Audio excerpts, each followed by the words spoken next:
নমস্কার বন্ধুরা, কেমন আছো তোমরা? আশা করি তোমরা সকলেই ভালো আছো। দেখতেই পাচ্ছ আমার আজকের রেসিপি হচ্ছে স্পঞ্জি কেক। এই স্পঞ্জ কেকটা তৈরি করা ভীষণ সহজ বন্ধুরা। আমি আমার চ্যানেলে এর আগেও তোমাদের সঙ্গে এই স্পঞ্জ কেকের রেসিপি শেয়ার করেছি, কিন্তু খুব অল্প সময়ে আর খুব সহজভাবে এই স্পঞ্জ কেকটা বাড়িতেই তৈরি করা যায়। তাহলে আর দেরি না করে তৈরি করে ফেলে স্পঞ্জি কেক। তাহলে চলো বন্ধুরা, প্রথমেই আমি এখানে নিয়ে নিয়েছি ডিম। এখানে আমি 4টে ডিম ব্যবহার করব। আর দেখো, ডিমের প্রথমে সাদা অংশটা আর কুসুমটা আমি আলাদা করে নিচ্ছি। দেখে নিশ্চয়ই বুঝতে পারছো, এরকম করে কিন্তু আমি সাদা অংশটা আলাদা করে দিচ্ছি। দেখো, একটা ছোট্ট বাটির মধ্যে আমি ডিমের কুসুমটা কিন্তু রেখে দিচ্ছি। এই স্পঞ্জ কেকটা যে এত সহজে বাড়িতে তৈরি করা যায়, তোমরা আমার আজকে এই ভিডিওটি না দেখলে বিশ্বাসই করবে না কত সহজে এই স্পঞ্জ কেকটা তৈরি করা যায়। আর খেতেও হয় অত্যন্ত সুস্বাদু। আমার তো ভীষণ ভালো লাগে এই স্পঞ্জ কেকটা, কোনো রকম মশলা ছাড়াই, মানে কোনো রকম ফ্রুটস ছাড়াই এই স্পঞ্জ কেক খেতে আমার ভীষণ ভালো লাগে।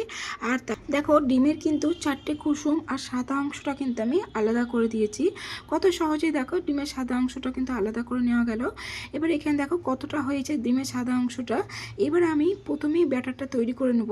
তার জন্য হাফ কাপ গরম দুধ নিয়েছি, ছোটো বাটির 1 বাটি বাটার নিচ্ছি। এই বাটারটা দেখো ফ্রিজ থেকে আমি বের করে নিয়ে এসেছি, শক্ত আছে, কিন্তু দেখো গরম দুধের দেওয়ার সঙ্গে সঙ্গে কিন্তু মেল্ট হয়ে যাচ্ছে।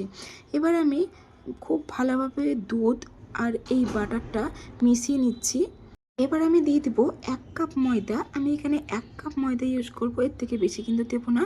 দিচ্ছি সামান্য বেকিং সোডা আর সামান্য বেকিং পাউডার, 3 টেবিল স্পুন মতো পাউডার দুধ, আর দিচ্ছি সামান্য ভ্যানিলা এসেন্স। সব উপকরণগুলো খুব ভালোভাবে মিশিয়ে নিচ্ছি। আর দেখো, ব্যাটারটা কিন্তু খুব আঠালো হয়ে গেছে, যার জন্য আমি আবারও কিছুটা লিকুইড দুধ ব্যবহার করব। খুব বেশি দেব না, অল্প করে দিয়েছি দেখো এতটাই। এরপর কিন্তু আর আমাকে কোনো লিকুইড দুধ ব্যবহার করতে হবে না। খুব ভালোভাবে মিশিয়ে নিচ্ছি। ব্যাটারটা যত বেশি ভালো হবে কেকটা কিন্তু ততটাই ভালো হবে বন্ধুরা। আর দেখো, এবার আমি আগে থেকেই যে সরিয়ে রেখেছিলাম ডিমের কুসুমটা, সেই কুসুমটা দিয়ে দিলাম। আর কুসুমটা দেওয়ার জন্য ব্যাটারের কালারটা দেখো একদমই হলুদ হয়ে গেছে, দেখতে কতটা সুন্দর লাগছে। ডিমের কুসুমটা দিয়ে খুব ভালোভাবে কিন্তু আমি ব্যাটারটা মেখে নিচ্ছি। দেখো, দেখে নিশ্চয়ই বুঝতে পারছো যে ব্যাটারটা কত সুন্দরভাবে মেখে নেওয়া হয়ে গেছে। একদম একটা স্মুথ ব্যাটার তৈরি হয়ে গেছে।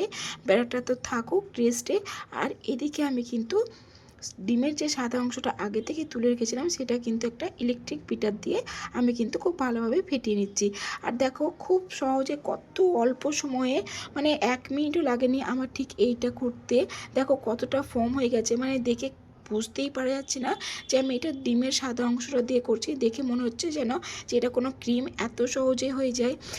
খুব অল্প সময় লাগে বন্ধুরা। আর এখানে আমি নিয়েছি হাফ কাপ চিনি। চিনিটা কিন্তু আমি গুঁড়ো করে নিইনি, ইলেকট্রিক বিটারে খুব সহজেই ডিমটা বিট করে নিয়েছি। দেখে নিশ্চয়ই বুঝতে পারছো আমি কিন্তু এখানে সব চিনিটাই দিয়ে দিয়েছি।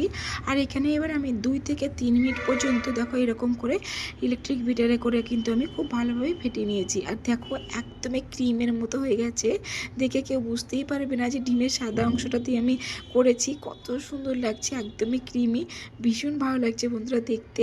এবার দেখো, আমি কিন্তু আগে যে তৈরি করে রেখেছিলাম যে ব্যাটারটা, সেটা কিন্তু এর মধ্যে দিয়ে দিচ্ছি। এর মধ্যে দিয়ে দেওয়ার পর কিন্তু খুব ভালোভাবে মিশিয়ে নিতে হবে।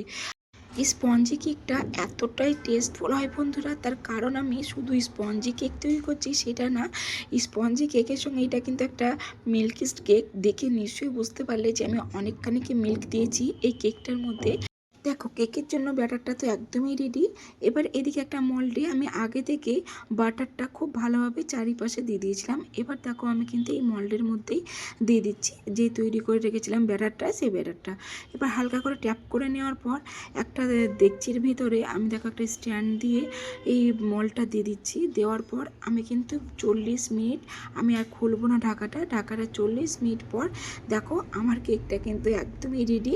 আর কালারটা দেখো বন্ধুরা কতটা সুন্দর কালারটা এসেছে। আর একদমই স্পঞ্জি একটা কেক, ভীষণ গরমে আছে, তার জন্য তোমাদের আমি এই মুহূর্তে খুলে দেখাতে পারছি না, দেখো টাচও করতে পারছি না। কিছুক্ষণ ঠান্ডা হওয়ার পরে তোমাদের এবার আমি কেটে দেখাচ্ছি। কেক তৈরি করা বন্ধুরা ভীষণ সহজ।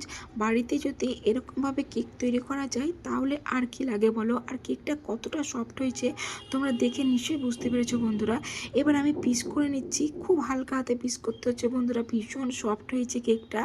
আর দেখো, দেখে নিশ্চয়ই বুঝতে পারছো যে কেকটা আমার কতটা স্পঞ্জি হয়েছে। আর দেখো দেখতে কতটা সুন্দর লাগছে, মনে হচ্ছে যেন কেকটা আমি একদমই বাজার থেকে কিনে নিয়ে এসেছি, এতটাই সুন্দর হয়েছে কেকটা। আর কেকটা খেতেও বন্ধুরা ভীষণ ভালো হয়েছিল। আর দেখো ভেতরটা কতটা সুন্দর হয়েছে, ভীষণ সুন্দর হয়েছে বন্ধুরা কেকটা। দেখো কতটা স্পঞ্জি, কেকটা দেখে নিশ্চয়ই বুঝতে পারছো। কেকটা দেখো এবার আমি ছোট ছোট করে পিস করে নিচ্ছি, কেননা কেকের সাইজটা অনেকটাই বড়, তাই এবার ছোট ছোট করে আমি পিসগুলো করে নিচ্ছি।